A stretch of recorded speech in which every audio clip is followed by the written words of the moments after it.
Being passionate for what you believe can be a beautiful thing that narrates the story of your life.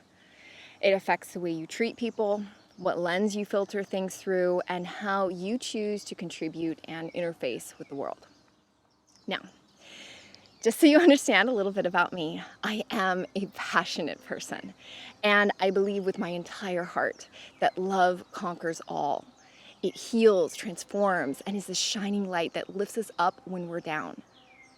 The way for us to genuinely heal as individuals, as well as globally, is to feel true gratitude for all of the wounds, atrocities, fallacies, and paradoxes that have been a part of our life paradigm, individually and as a collective.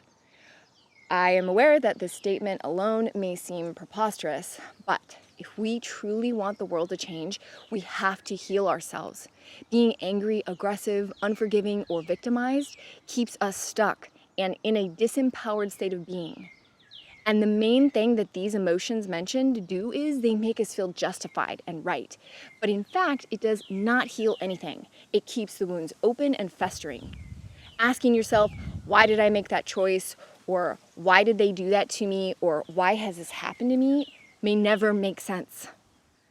As one great human once said, an eye for an eye will make the whole world blind. The only way to move forward is through the acceptance of our circumstances, without blame, so that we may experience peace within. And just to be clear, I am not speaking of evading the consequences of our actions. There will always be consequences to the actions humans take, which do not come from a place of love, but from a place of greed, selfishness, and one's own unhealed pain. So now the next most logical question is, how do we feel grateful for the atrocities that we have and or experienced in our life? From the life lessons that I have learned, I would say that to attain a state of gratitude, we must first feel the fullness of love for others. Pure, unadulterated love. We must see each other through a lens that can truly accept and forgive people. This in and of itself can feel like a daunting task, and I believe that the prerequisite to forgiveness and acceptance is to cultivate a daily practice, both of compassion and wisdom, which I will elaborate on in a second. Now, I have not been a very political person over the course of my life. I am an empathic, earth-loving human. I love learning about higher truths and being connected to nature by spending time outdoors, eating healthy, meditating, and breathing deeply. I value my freedom and liberty, like many of you, I want to make a positive difference in the world. I consider myself to be fairly objective, not too quick to judge, and a person who's slow to pick sides. So with that said, recently, with the shutdown of our world, I've spent quite a bit of time researching everything I possibly can and looking objectively at all sides. I have formed opinions and also have let go of others.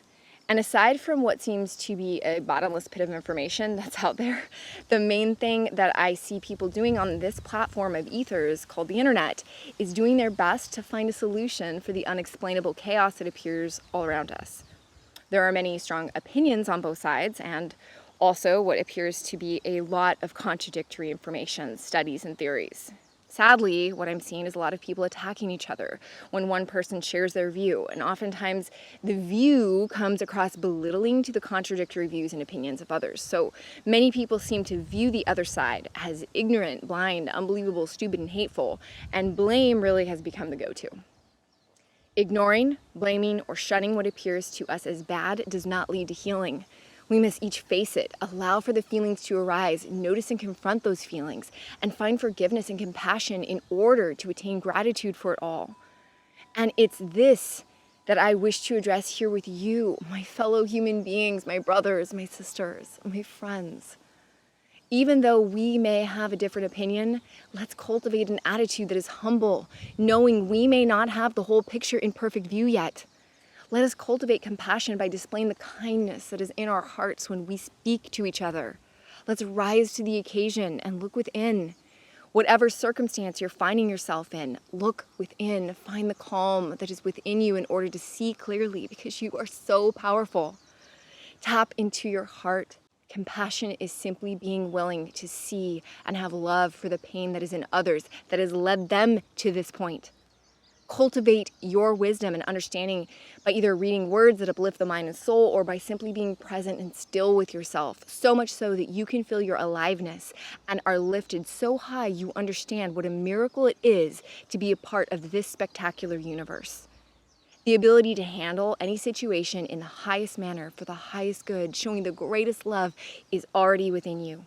It is simply a matter of finding that part inside of you that is always connected to the highest and greatest source, and then allowing that to come out. Let's heal our planet together, not by pointing fingers, but by raising our own vibrations so that we may collectively be the solution. I love you. Thank you for being exactly who you are. And thank you for doing your part to help our planet.